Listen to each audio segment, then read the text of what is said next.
नमस्कार, आप देख रहे हैं द दस्तक 24। पेश है अब तक की बड़ी खबरें। हरियाणा में लड़कियों को ग्रेजुएशन डिग्री के साथ मिलेगा पासपोर्ट। हरियाणा के मुख्यमंत्री मनोहर लाल खट्टर ने कहा है कि राज्य में छात्राओं के संस्थान उनकी ग्रेजुएशन डिग्री के साथ उनके पासपोर्ट भी देंगे। उन्होंने कहा है पासपोर्ट बनाने की प्रक्रिया कॉलेज में ही पूरी की जाएगी। मुख्यमंत्री ने यह घोषणा 100 विद्यार्थियों को लर्नर ड्राइविंग लाइसेंस और मुफ्त हेलमेट देने के लिए आयोजित हर साल हेलमेट कार्यक्रम में की।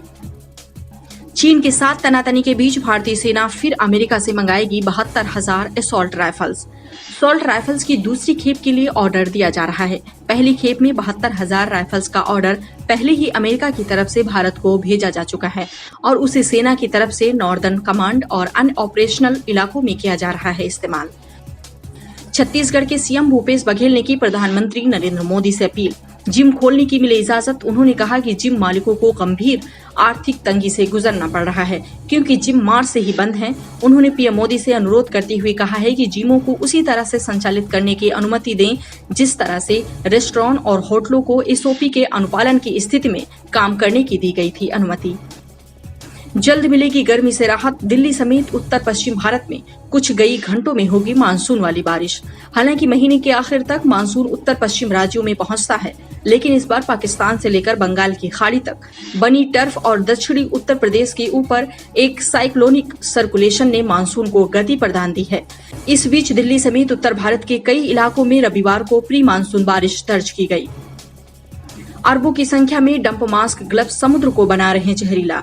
महामारी को रोकने का जरिया बने फेस मास्क, ग्लव्स और पीपीई किट जैसे रक्षा कवच इंसान की लापरवाही से समुद्र को जहरीला बनाने का बन गए हैं जरिया।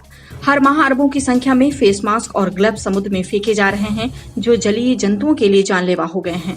ओशियन एशिया संस्था का कहना है कि मेडिकल कचरे से करोड़ों जलीय जीवों की हो सकती है मौत। कपिल सिब्बल ने लगाया आरोप, चीन से तनाव में देश के हितों से समझौता कर रही केंद्र सरकार।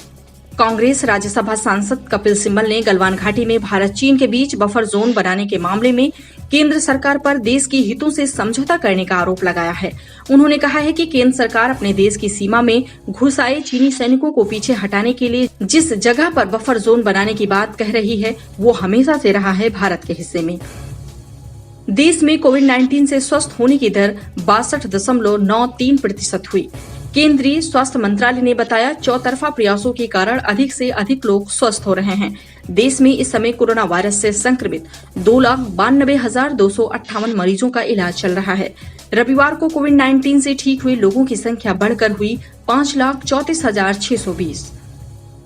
मानवता हुई शर्मसार। तेलंगाना के निजामाबाद शहर में एक अस्पताल ने नहीं दी एम्बुलेंस तो ऑटो में कोरोना मरीज का शव ले गए परिजन। दरअसल अस्पताल ने 50 वर्षीय व्यक्ति का शव सीधा अंतिम संस्कार के लिए परिजनों को सौंप दिया था। अस्पताल ने मृतक के परिजनों को नहीं दी एम्बुलेंस की सुविधा। अमेरिका को चुनौती देने के लिए ईरान से साठगांठ कर रहा चीन। समझौते का मसौदा तैयार।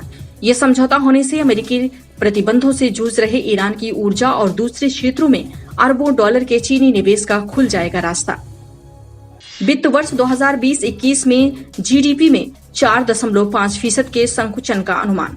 फिक्की ने किया सर्वेक्षण। फिक्की के इकोनॉमिक आउटलुक सर्वे में कहा गया है कि दुनिया भर में कोविड-19 के तेजी से प्रसार की वजह से पैदा हुए आर्थिक एवं स्वास्थ्य संबंधी संकट के कारण वो अपने पूर्व के अनुमान में कर रहा है भारी संशोधन। उद्योग मंडल ने जनवरी 2020 के अपने सर्वेक्षण में 5.5% की जीडीपी वृद्धि का अनुमान जाहिर किया था। आज की 10 बड़ी खबरों में इतना ही। अन्य खबरों के लिए बने रहें द दस्तक 24 के साथ।